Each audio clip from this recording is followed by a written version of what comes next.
Hello, once again, wishing you a very good morning to all of you.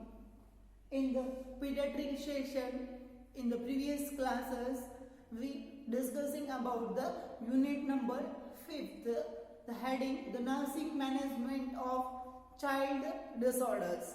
In this, we continue with the cardiovascular congenital heart disorders. And this we completed with the acyanotic and the some of the cyanotic congenital heart disorders in the children's. Today we next starting with another cyanotic congenital alterations disorder in the children's.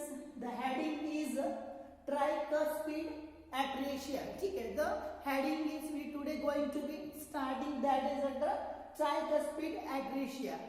Its introduction phase, the tricuspid and the atresia. जो heading है वो दो word से कॉम्बिनली उसके अंदर बनी है. ठीक है, तो tricuspid and the atresia. The word tricuspid, it means the three cup shaped wall between the right atrium and the right ventricle. ठीक है, means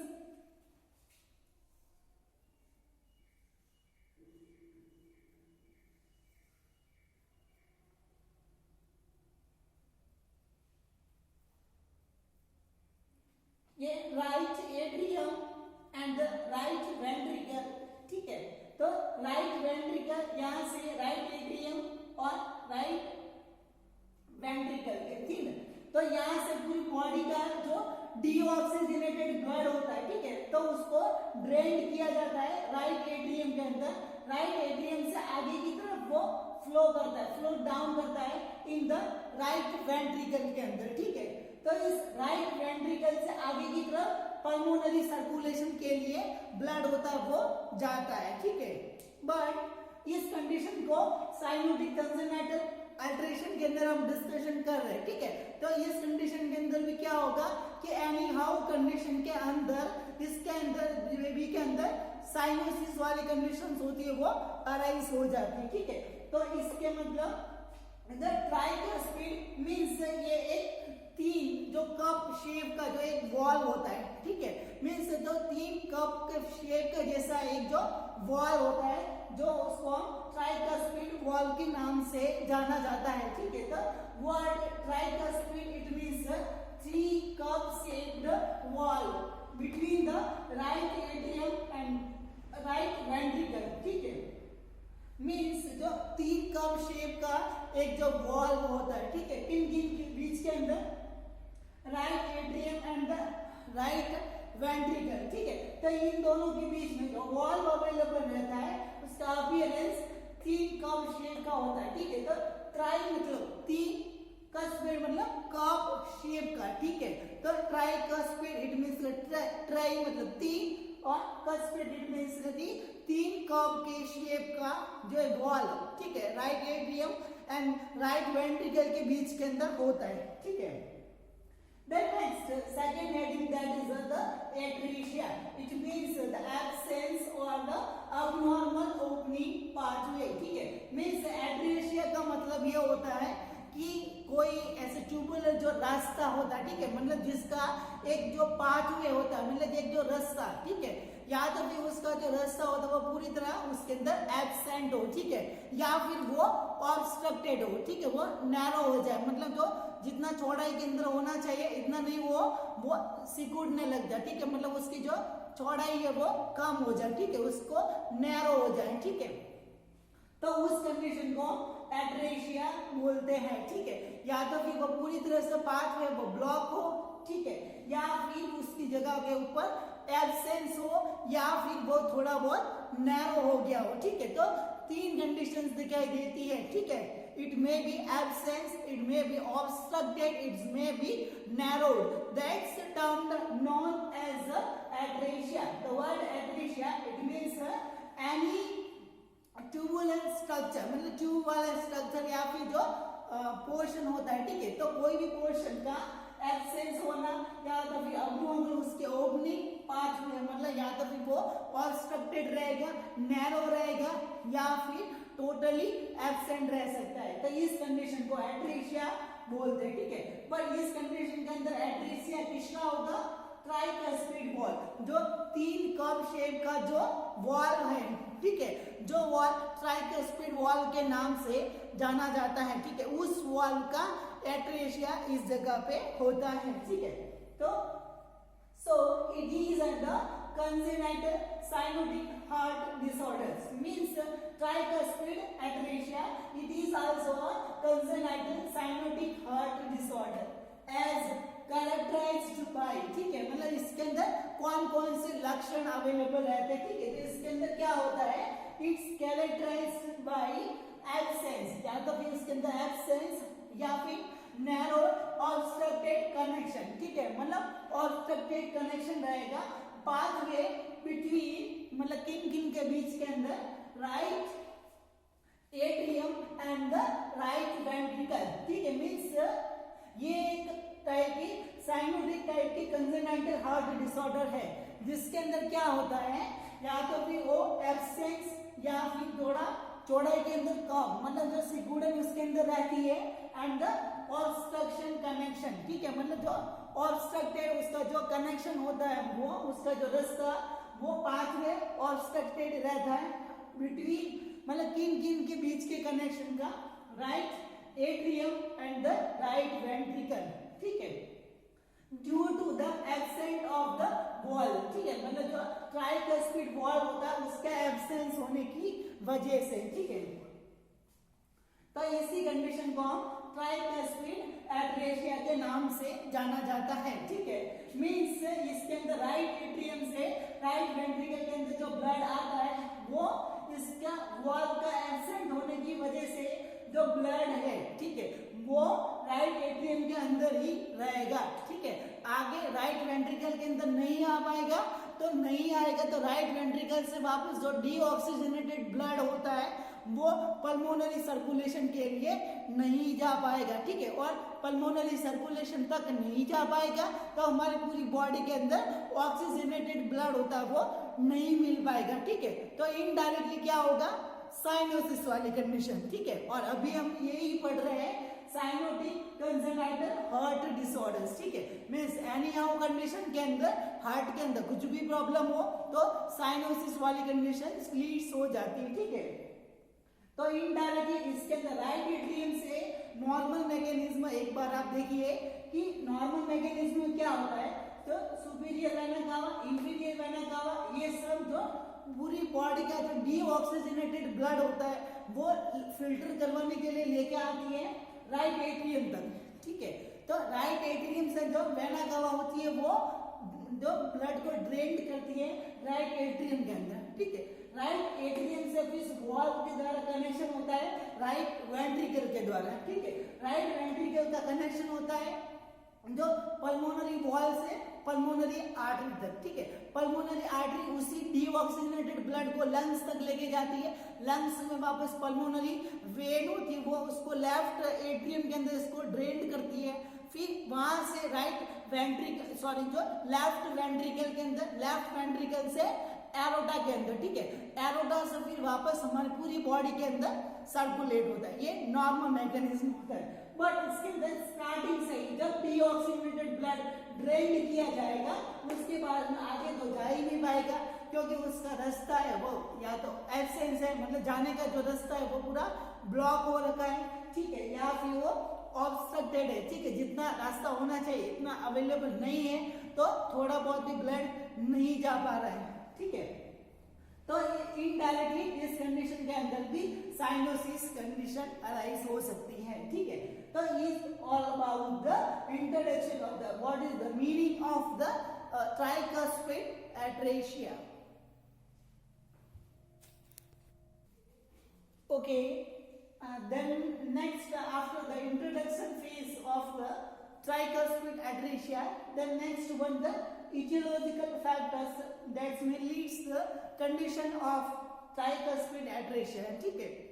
मीन्स अभी तक जो कंजेनाइटल डिसऑर्डर्स हमने पढ़े, ठीक है। तो सेम एज इट इज जो पहले के हमने जो इटियोलॉजिकल फैक्टर्स है इसके अंदर डिस्कशन किए थे, ठीक है।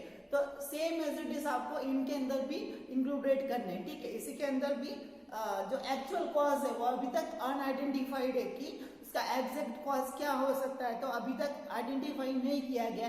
बट इसी के जो सेम एज इट इज जो इससे कंजेनिटल प्रॉब्लम्स है इनसे पहले हमने जो डिस्कस किए, ठीक है, तो उनके अंदर जो आता था जैसे कि हम अनुमान लगाते कि हेरिडेटरी प्रॉब्लम हो सकता है, मतलब हमारे जो पुराने जो पीढ़ी के जो लोग हैं, ठीक है, उनके द्वारा हमारे फैमिली के अंदर आगे से आगे बढ़ता जा रहा है। जैसा सेल का जो मैटर उनके अंदर होता था वो आगे जो पीढ़ी होती है उनके अंदर डेवलप होता रहता है। इसके द्वारा हमको जो जीन्स जो पेरेंट्स के जैसे क्रोमोसोम्स वगैरह होते हैं तो वो उनके जो सेक्सुअल इंटरकोर्स के द्वारा जब बेबी का फॉर्मेशन हो रहा है तो एक दूसरे से एक्सचेंज हो सकता है, तो थोड़ा मदर का थोड़ा फादर का, ठीक है।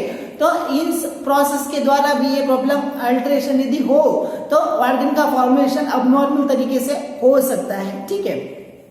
देन नेक्स्ट इसी के साथ में जो मैटरनल फैक्टर्स, ठीक है, मतलब मदर की वजह से प्रॉब्लम हो सकती है, जैसे कि the next another etiological factors that's the chromosomals and the genetic alteration, then the maternal factors, ठीक है। मैटरनल फैक्टर्स इट मींस जो फैक्टर्स मदर से बिलोंगिंग करते हैं, ठीक है, जैसे कि मदर का जो हार्मफुल लाइफस्टाइल, ठीक है, मदर यदि जो हार्मफुल लाइफस्टाइल जो फॉलो करेगी, ठीक है, उनकी हैबिट्स होगी वो सही नहीं रहेगी, ठीक है। देन इसके अलावा टेरेटोजेनिसिटी, ठीक है, मदर कोई ऐसा सब्सटेंस यदि ले रही है, ठीक है, जैसे कि वो टेरेटोजेनिक हो, मतलब जो बेबी के अंदर जो प्लेसेंटा के द्वारा जो ट्रांसफर हो जाए, ठीक है, मदर के अंदर जो बॉडी के अंदर जो अवेलेबल है सर्कुलेट हो रहे हैं उनके ब्लड के अंदर, ठीक है, तो उनसे मदर से वो बेबी के अंदर ट्रांसफर हो जाए, ठीक है।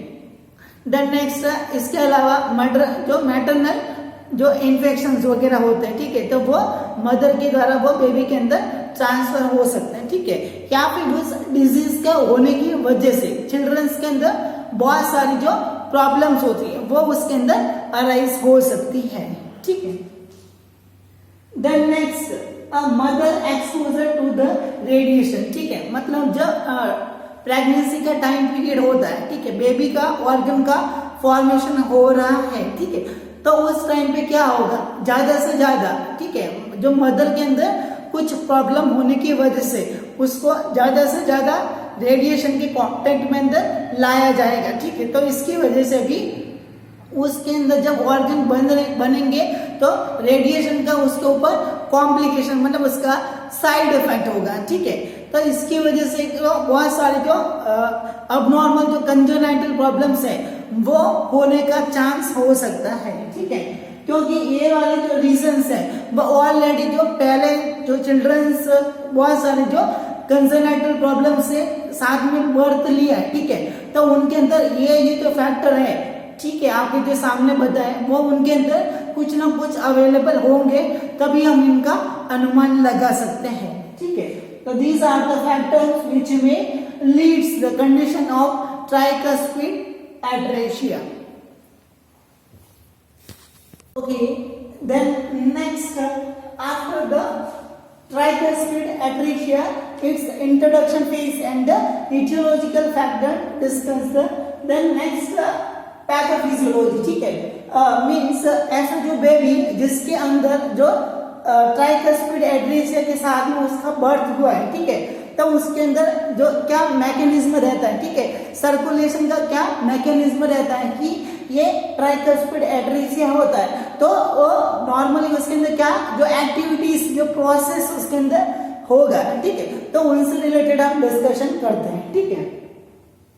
तो the blood flow from the right atrium to the left atrium if within it the ASD condition present, ठीक है।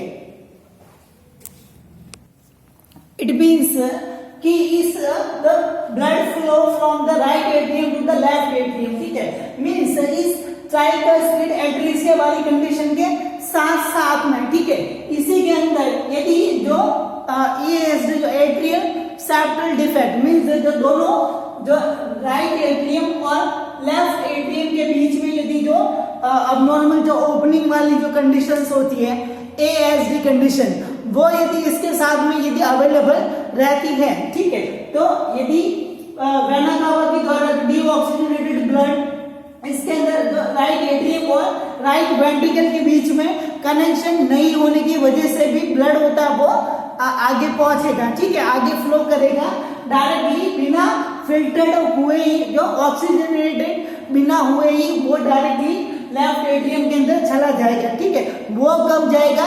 जब इस ट्राइकास्पिड एट्रिशिया वाली कंडीशन के साथ साथ में इसके अंदर ASD वाली कंडीशन यदि प्रेजेंट हो तो ब्लड होता वो आगे फ्लो हो जाएगा, ठीक है।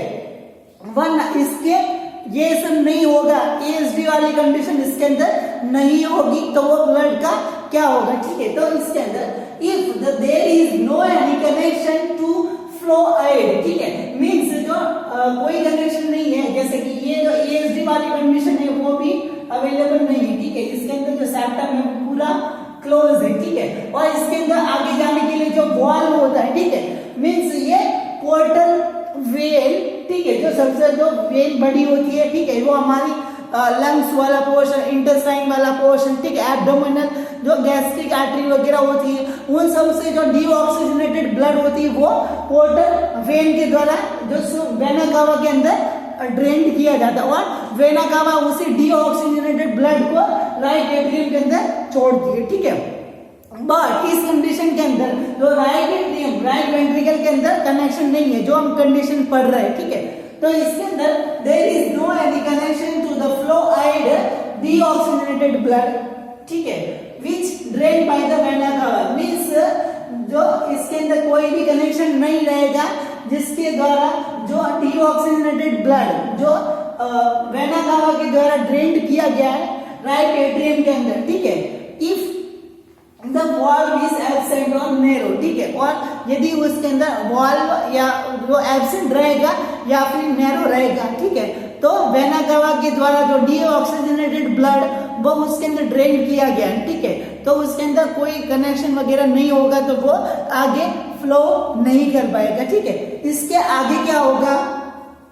Make the blood back flow to the vena cava, ठीक है, इसके अंदर यदि ज्यादा से ज्यादा ब्लड को भरता रहेगा, ठीक है, इसके अंदर ना तो इस तरफ जा सकता है और नहीं डाउनवर्ड जा सकता है, क्योंकि इसके अंदर जो वाल्व का जो कनेक्शन है, ठीक है, वो इस वाल्व का कनेक्शन इसके बीच में नहीं होने की वजह से और ASD वाली कंडीशन भी जो अब नॉर्मल टाइप से अवेलेबल नहीं है, ठीक है, तो इस कंडीशन के अंदर क्या हो सकता है? The make the blood back flow to the vena cava, ठीक है, अगेन वो वापस बैक फ्लो हो जाएगा, ठीक है, इसने इसको डीऑक्सीजनेटेड ब्लड फिल्टर करने के लिए दिया था, ठीक है, बट इसके अंदर कोई फिल्टर नहीं हुआ और अगेन जो डीऑक्सीजनेटेड ब्लड वो उसके अंदर धीरे धीरे भरता रहेगा और वापस ऐसा शंटिंग होगा कि वो राइट एट्रियम से वापस वेना कावा के अंदर चला जाएगा, फिर वापस इसी जो वेन के अंदर वेना कावा के अंदर आ जाएगा और थोड़ा वापस रिटर्न जाएगा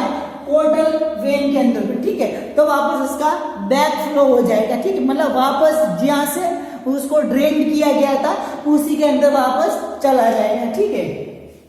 देन नेक्स्ट इसकी वजह से क्या होगा? The hypotrophy of right atrium, ठीक है, राइट एट्रियम के अंदर ज्यादा से ज्यादा प्रेशर बढ़ने की वजह से धीरे धीरे वो अपना साइज कंपनसेट, मतलब उसको एडजस्टमेंट करने के लिए अपना साइज होता है वो बढ़ा लेता है, ठीक है, जैसे कि एज बलून के अंदर जितनी हवा बढ़ता है तो वो हवा बाहर निकलने से बजाय क्या होता है कि वो अपना साइज होता है, जैसे हवा बढ़ती है तो बड़ा होता है और हवा बढ़ता है तो बड़ा होता है, ठीक है, सेम ऐसे ये भी एक उस बैलून के जैसे हो जिसके अंदर ज्यादा ब्लेड हम ड्रेन करते हैं, ठीक है, तो वो अपना साइज होता है वो जैसे जैसे बड़ा कर लेता है, ठीक है, तो इसी की वजह से हाइपोट्रॉफी हो जाती है राइट एट्रियम की, ठीक है। देन नेक्स्ट पोर्टल हाइपरटेंशन, ठीक है, ये जो ब्लड है वापस यदि उसका बैक फ्लो होगा तो पोर्टल वेन के अंदर ऑलरेडी डीऑक्सीजनेटेड ब्लड होता है वो बहुत सारे ऑर्गन से आता है, जैसे कि स्टमक से आया, ठीक है, लीवर से आया, स्प्लीन से आया और जो लीवर से इंटेस्टाइन वाला पोर्शन से आया, तो ये सबका डीऑक्सीजनेटेड ब्लड लेके आता है और ऑलरेडी जो पहले से जो ड्रेन किया हुआ जो डीऑक्सीजनेटेड ब्लड है वो वापस उसके साथ में मिक्स हो जाएगा तो ब्लड का जो प्रेशर है वो बढ़ जाएगा जो पोर्टल वेन के अंदर, ठीक है। तो इसकी वजह से पोर्टल हाइपरटेंशन वाली कंडीशन भी अराइज हो सकती है, ठीक है। और जो राइट एट्रियम के अंदर इसकी हाइपोट्रॉफी मतलब अपना जो साइज होता है वो अबनॉर्मल तरीके से बड़ा हो जाएगा, ठीक है।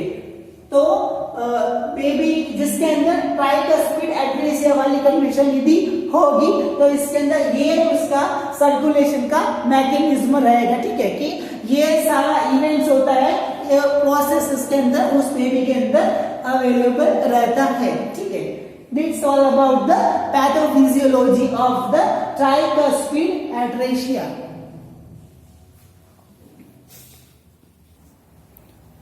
Okay, then next one after the pathophysiology, ठीक है। पैथोफिजियोलॉजी का जो मैकेनिज्म ट्राइकस्पिड जो एट्रेसिया वाला बेबी है उसके अंदर प्रोसेस आइडेंटिफाई करने के बाद में आता है क्लिनिकल मैनिफेस्टेशन, ठीक है।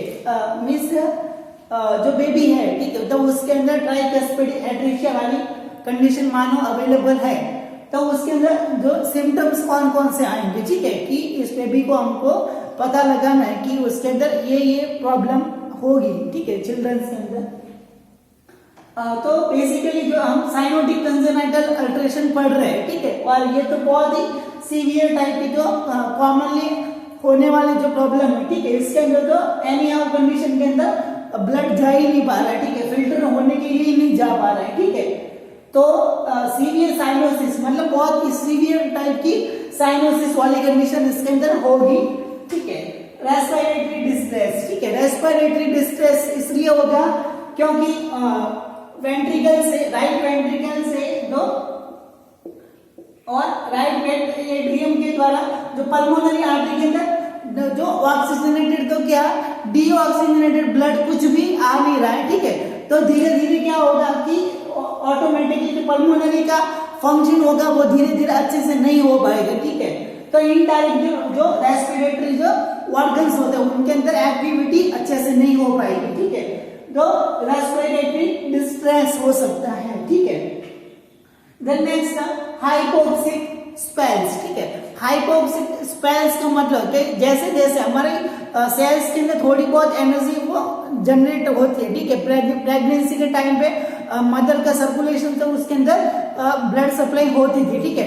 बट जो अबनॉर्मलिटी होने की वजह से क्या होगा कि थोड़ा बहुत जो सेल्स के अंदर अवेलेबल रहती है, ठीक है, ऑक्सीजन का लेवल, तो वो जैसे जैसे जो यूटिलाइजेशन होता रहेगा कि थोड़ी बहुत यदि एक्टिविटी करेंगे तो धीरे धीरे जैसे जैसे एक्टिविटी करेगा ऑक्सीजन का यूटिलाइजेशन होगा और जो ब्लूइश डिस्कलरेशन होता है वो धीरे धीरे बढ़ता रहेगा, तो उसको हाइपोक्सिक स्पेल्स के नाम से जाना जाता है, ठीक है, कि अलग अलग स्टेजेस के अंदर धीरे धीरे ग्रेडिंग होती है साइनोसिस की, वो बढ़ती रहती है, ठीक है। Then next slow weight gain, ठीक है, इनडायरेक्टली एक सेलुलर इनसफिशिएंसी रेट गेन, ठीक है, मतलब सेल्स को प्रॉपर जो क्वांटिटी के अंदर अमाउंट के अंदर जो न्यूट्रिशन, ठीक है, अदर ऑक्सीजन का अमाउंट, अदर जो सब्सटेंस होता है जिसको मेटाबॉलिज्म प्रोसेस के लिए रिक्वायरमेंट रहता है, ठीक है, जिसकी वजह से सेल होते हैं वो मल्टीप्लिकेशन हो सके, तो इसकी वजह से स्लो वेट गेन हो सकता है। Clubbing of the fingers, fingers का जो एंड पोर्शन होता है उसके अंदर जो रेडनेस और उसके अंदर स्वेलिंग होती है वो हो सकती है, ठीक है, तो क्लबिंग ऑफ फिंगर्स के नाम से जाना जाता है, ठीक है। Then next degenerate the right ventricle and the pulmonary artery, ठीक है, मीन से आप ये देखिए कि राइट एट्रियम और राइट वेंट्रिकल के बीच में कनेक्शन नहीं है, ठीक है, तो राइट एट्रियम के ऊपर तो ज्यादा प्रेशर पड़ने की वजह से क्या होगा कि ये अपना जो साइज है वो बड़ा कर लेगा, इसकी साइज के अंदर जो बड़ा हो जाएगा, ठीक है, इसकी तो साइज बढ़ जाएगी, ठीक है। बट इसके राइट एट्रियम से राइट वेंट्रिकल के बीच में कनेक्शन नहीं हो रहा है, तो राइट वेंट्रिकल क्या करेगा कि उसको कुछ काम नहीं होने की वजह से इसका साइज होगा वो डिजनरेट हो जाएगा, ठीक है, मींस उसका जो साइज है वो थोड़ा बहुत कम हो जाएगा, ठीक है, ये इसका साइज होता है वो कम हो जाएगा। एक का साइज होता है ज्यादा प्रेशर पड़ने की वजह से बड़ा हो जाएगा, एक का साइज होता है कुछ भी सर्कुलेशन रिसीव नहीं होने की वजह से सिकुड़ने लग जाएगा, ठीक है, तो वो नॉर्मल इस कंडीशन के अंदर हो जाएगा। इसके अलावा राइट वेंट्रिकल से वापस ब्लड फ्लो करता था पल्मोनरी आर्टरी को, पर पल्मोनरी आर्टरी के अंदर भी सर्कुलेशन नहीं आने की वजह से ये उसका स्ट्रक्चर भी धीरे धीरे डिमिनिश हुआ, वो भी धीरे धीरे सिकुड़ने लग जाती है। ठीक है, तो इसका जो अपीयरेंस होता है वो भी ऐसा सिकुड़ने वाला हो जाता है। ठीक है, मतलब वो फंक्शन उनका मतलब कोई सर्कुलेशन तो आएगा तब वो एक्टिविटी कर पाएंगे ना। ठीक है, तो एक्टिविटी उसके अंदर सर्कुलेशन ही नहीं हो रहा है तो वो धीरे धीरे वो साइज होके वो घटने लग जाती है। ठीक है, तो ये degeneration of right ventricle and the pulmonary artery उनके अंदर नोटिस किया जाता है। ठीक है,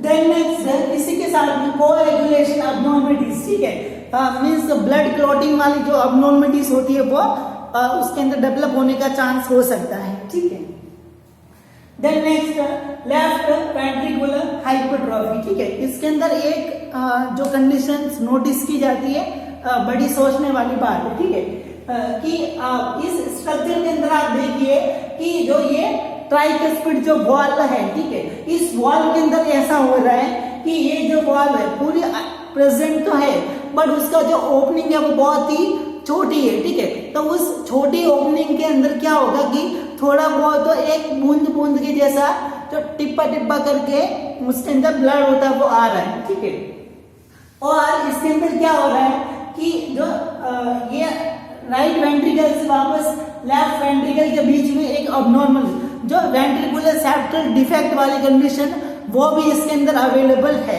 ठीक है, तो इसके अंदर जो राइट वेंट्रिकल से जो ज्यादा प्रेशर होने की वजह से वो लेफ्ट वेंट्रिकल के अंदर जाएगा। ठीक है, तो राइट वेंट्रिकल से लेफ्ट वेंट्रिकल के अंदर जाएगा तो लेफ्ट वेंट्रिकल को जो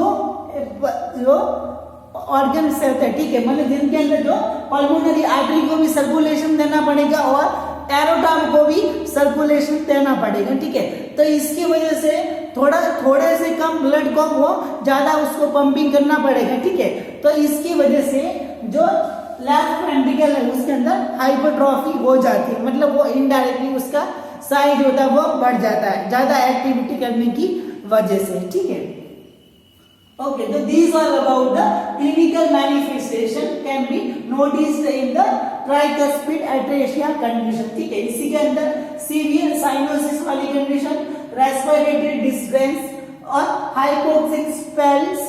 ठीक है, slow weight gain, right heart failure, clubbing of the fingers and the degenerated right ventricle pulmonary artery, coagulation मतलब ब्लड जमने से रिलेटेड जो डिसऑर्डर्स होते हैं वो उसके अंदर अराइज हो सकते हैं और लेफ्ट वेंट्रिकुलर हाइपरट्रॉफी उसके अंदर नोटिस की जा सकती है। Okay, then next after the clinical manifestation जो आइडेंटिफाई करने के बाद में, ठीक है, फिर उस कंडीशन का कंफर्मेशन करते हैं। ठीक है, मीन्स कि जो क्लिनिकल मैनिफेस्टेशन के द्वारा कि पहले से हमने देखा कि हार्ट से प्रॉब्लम से होती है तो बहुत सारे सेम इक्वल जैसे जो प्रॉब्लम्स होती है वो सिम्टम्स उसके अंदर नोटिस हम कर सकते हैं। ठीक है, बट उसका जो परफेक्ट उसका जो उसको कंफर्मेशन करने के लिए कि ट्राइकस्पिड अट्रेसिया वाली ही कंडीशन है। ठीक है, तो उसके अंदर हम अलग अलग टाइप के जो लेबोरेटरी जो डायग्नोस्टिक इवैल्यूएशन के मेथड्स होते हैं उनको यूज में लेके इसको कंफर्म हम कर सकते हैं। ठीक है, कि परफेक्टली यही कंडीशन है। ठीक है, तो इसी के अंदर same as it is history collection लेंगे। ठीक है, जो पहले से हमने बताया कि प्रेगनेंसी से पहले की कोई रिकॉर्ड्स वगैरह हो, ठीक है, फैमिली मेंबर्स हमसे बात करके हमको डिस्कशन करें। ठीक है, वो फिर फिजिकल एग्जामिनेशन। ठीक है, फिजिकल एग्जामिनेशन के इस कंडीशन के अंदर ऐसा हो रहा है कि ना ही एरोटा को ब्लड मिल रहा है, ठीक है, और नहीं पल्मोनरी आर्टरी को ब्लड मिल रहा है। ठीक है, तो कभी कभी ऐसी सिचुएशन अराइज होती है जिसके अंदर थोड़ी भी पल्स होती है, वो मतलब जो एपिकल पल्स होती है, मतलब हार्ट की जो फंक्शन की जो हार्ट का जो एक्चुअल कॉन्ट्रैक्शन होता है उसकी जो पल्स होती है वो कभी कभी एब्सेंट रहती है। ठीक है, तो वो एपिकल पल्स होती है वो में भी एब्सेंट हो सकती है। ठीक है, देन नेक्स्ट ईसीजी। ठीक है। ईसीजी मतलब जो इलेक्ट्रोकार्डियोग्राम, जो इसके अंदर जो ईसीजी करेंगे जिसके जो हार्ट के फंक्शन की जो ग्राफिकल हमको प्रेजेंटेशन के द्वारा हम आइडेंटिफाई करेंगे। पल्स ऑक्सीमेट्री, ठीक है, जो पल्स ऑक्सीमेट्री जो एक इंस्ट्रूमेंट के द्वारा बॉडी के अंदर ऑक्सीजन का लेवल आइडेंटिफाई किया जाता है कि कितना कमी है, ठीक है। Then next chest x-ray, chest x-ray के अंदर जो हार्ट का जो इमेजेस होता है उसके अंदर आइडेंटिफाई किया गया है, तो उसके अंदर जो चैम्बर्स है, राइट वेंट्रिकल है तो वो सिकुड़ा हुआ होगा, और जो राइट एट्रियम है उसके अंदर एनलार्जमेंट होगा, और जो लेफ्ट वेंट्रिकल है उसके अंदर यदि वीएसडी वाली कंडीशन उसके साथ में यदि अवेलेबल रहेगी तो लेफ्ट वेंट्रिकल है वो उसके अंदर भी एनलार्जमेंट, हाइपोट्रॉफी उसके अंदर हो सकती है, ठीक है। देन नेक्स्ट चेस्ट कैथेटराइजेशन, ठीक है। चेस्ट कैथेटराइजेशन बेसिकली जो ब्लड प्रेशर को मापने के लिए या फिर जो हार्ट के क्या फंक्शंस होते हैं या फिर उसको कैमरा इंसर्ट करके हम उसको विजुअलाइजेशन भी कर सकते हैं, ठीक है। तो एक कैथेटर हम जो थोरेकोटॉमी करके जो सेंट्रल जो मतलब जो हार्ट वाला जो पोर्शन है उसके अंदर इंसर्ट करते हैं, ठीक है। तो ये सब मेजरमेंट के द्वारा इस कंडीशन को हम आइडेंटिफाई कर सकते हैं, ठीक है। तो ये सब मेजरमेंट करने के बाद में ट्राइकस्पिड कैट्रेक्शिया वाली कंडीशन है वो हमको आइडेंटिफाई हो जाएगी, ठीक है। Okay, then next one the after the confirmation, ठीक है, मतलब एक्यूरेटली उसको कंफर्म करने के बाद में हम उसका मैनेजमेंट प्लानिंग करते हैं, ठीक है, कि ट्राइकस्पिड वाली कंडीशन है, ठीक है, उसके अंदर सारा इवेंट्स हमने पढ़ लिया, इसका इंट्रोडक्शन की इसका मतलब क्या होता है, किस किस की वजह से होता है, ठीक है, क्या सिम्टम उसके अंदर आता है, और हमने उसको कंफर्म भी कर लिया, ठीक है। पर अभी इसके बाद में इसका मैनेजमेंट हमको कैसे करना है, ठीक है, तो उसी के अंदर दवाइयों के द्वारा भी थोड़ा बहुत इसको हैंडलिंग किया जा सकता है, जैसे कि मेडिकल मैनेजमेंट प्रोस्टाग्लैंडिन ई, ठीक है, मतलब जो प्रोस्टाग्लैंडिन नाम का जो सब्सटेंस उसके अंदर ई ग्रुप, ठीक है, तो प्रोस्टाग्लैंडिन ई ग्रुप के जो मेडिसिन प्रिपरेशंस होते हैं, ठीक है, तो वो दिया जाएगा, ठीक है। इससे क्या होगा कि यदि वाल्व की जो ओपनिंग है वो यदि नैरो है, ठीक है, मींस एक जो वाल्व है, ठीक है,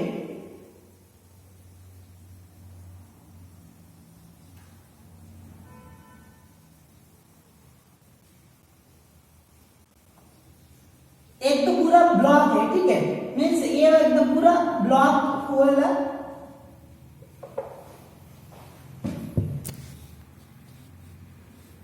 ठीक है। जिस कंडीशन के अंदर मेडिकल मैनेजमेंट के अंदर प्रोस्टाग्लैंडिन ई देते हैं कि दो टाइप्स के यदि वाल्व अवेलेबल है, ठीक है, कि इस कंडीशन के अंदर ट्राइकस्पिड वाल्व है, एक तो ऐसी कंडीशन है जिसके अंदर पूरा ही उसके अंदर मतलब ऑब्स्ट्रक्टेड है, ठीक है, या फिर एक कंडीशन के अंदर है कि वो वाल्व, ये जो वाल्व है वो है ही नहीं, इस जगह के ऊपर अवेलेबल ही नहीं है, ठीक है। और एक तीसरी कंडीशन ऐसी होती है कि वाल्व अवेलेबल भी है और वो थोड़ा बहुत ऑब्स्ट्रक्टेड भी है, ठीक है, बट उसके अंदर थोड़ी उसके अंदर ओपनिंग भी अवेलेबल है, ठीक है। तो इस कंडीशन के अंदर प्रोस्टाग्लैंडिन ई होता है वो हम उसको प्रेस्क्राइब करवाते हैं, ठीक है। इस कंडीशन के अंदर क्या होता है कि प्रोस्टाग्लैंडिन होता है वो उसके अंदर उसकी पोटेंशियल को ओपन करके रखता है, ठीक है। तो इसके अंदर क्या करेंगे, धीरे धीरे वो इसको ओपन कर लेगा, ठीक है, और पूरी तरह से ये जो वाल्व है वो ओपन हो सकता है, ठीक है। तो इसको मेंटेनेंस रखेगा इसकी ओपनिंग को, ठीक है। तो प्रोस्टाग्लैंडिन ई हम उसको मेडिकल मैनेजमेंट के फॉर्म के अंदर हम इस कंडीशन के अंदर हम दे सकते हैं, ठीक है। देन नेक्स्ट ऑक्सीजन का कमी है तो इनडायरेक्टली हम उसको ऑक्सीजन थेरेपी है वो उसको प्रेस्क्राइब करवाएंगे। देन नेक्स्ट सर्जिकल मैनेजमेंट, ठीक है, तो सर्जिकल मैनेजमेंट इट मींस इसको सर्जिकल प्रोसेस के द्वारा इस कंडीशन को हमको ट्रीट करना है, ठीक है।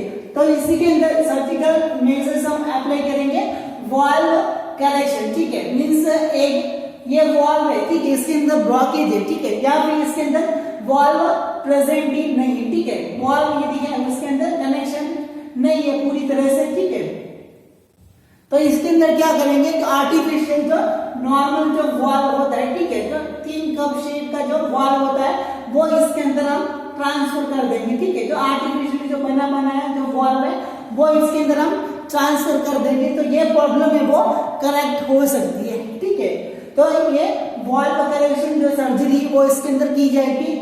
वाटरसन और ब्लैलोटोसिस वाली जो सर्जरी है वो इससे पहले जो हमने ऑलरेडी डिस्कस कर चुके हैं, ठीक है। तो वो इसके अंदर एप्लीकेबल कर सकते हैं, ठीक है। देन नेक्स्ट एक नया प्रोसीजर ग्लेन प्रोसीजर, ठीक है। ग्लेन प्रोसीजर के अंदर क्या होगा कि आप देखिए कि जो सुपीरियर जो वेना कावा वगैरह होती है, ठीक है, तो उसके अंदर जो ब्लड होता है राइट एट्रियम से राइट वेंट्रिकल के अंदर ड्रेन करने के बाद वो पल्मोनरी आर्टरी के अंदर जाता है, ठीक है। बट इस प्रोसीजर के अंदर क्या करेंगे, वॉल्व अवेलेबल है वो या नहीं हो, ठीक है। इस कंडीशन के अंदर जो सुपीरियर वेना कावा या फिर जो इंफीरियर वेना कावा है उनके द्वारा जो डीऑक्सीजनेटेड जो ब्लड लाया जाता है उसको डायरेक्टली हम कनेक्टेड कर देते हैं पल्मोनरी आर्टरी के अंदर, ठीक है। क्योंकि हमारा जो सारा ऑर्गन है उसके अंदर नॉर्मल है, ठीक है। ओनली फॉर डिफॉर्मिटी क्या है, राइट एट्रियम से लेकर राइट वेंट्रिकल के अंदर, ठीक है। दूसरा सारा स्ट्रक्चर है वो नॉर्मल है, ठीक है। तो इसके अंदर हम क्या करेंगे, डायरेक्टली इसका डीऑक्सीजनेटेड ब्लड का कनेक्शन है वो पल्मोनरी आर्टरी के द्वारा किया जाए, ठीक है। तो इसके द्वारा जो फिल्ट्रेशन है जो ऑक्सीजनेशन उसके अंदर ब्लड का हो सकता है, ठीक है। तो इसी के द्वारा ट्राइकस्पिड एड्रेसिया का मैनेजमेंट हम कर सकते हैं, ठीक है। और बॉडी के अंदर जो ऑक्सीजनेटेड ब्लड है उसको हम सर्कुलेट करवा सकते हैं, ठीक है। ओके, तो this was about the cyanotic congenital alteration, ठीक है। अभी तक हमने कंजेनाइटल हार्ट डिसऑर्डर्स के अंदर जो असाइनोटिक और साइनोटिक कंजेनाइटल हार्ट डिसऑर्डर्स हमने डिस्कशन किए, ठीक है। नेक्स्ट क्लास के अंदर हम डिस्कशन करेंगे द ऑब्स्ट्रक्टिव लीजन्स, ठीक है। मतलब ऐसी जो कंजेनाइटली ऑब्स्ट्रक्शन जो अवेलेबल रहते हैं जिनकी वजह से जो हार्ट के अंदर अल्ट्रेशन होता है वो अवेलेबल हो सकते हैं। Thank you.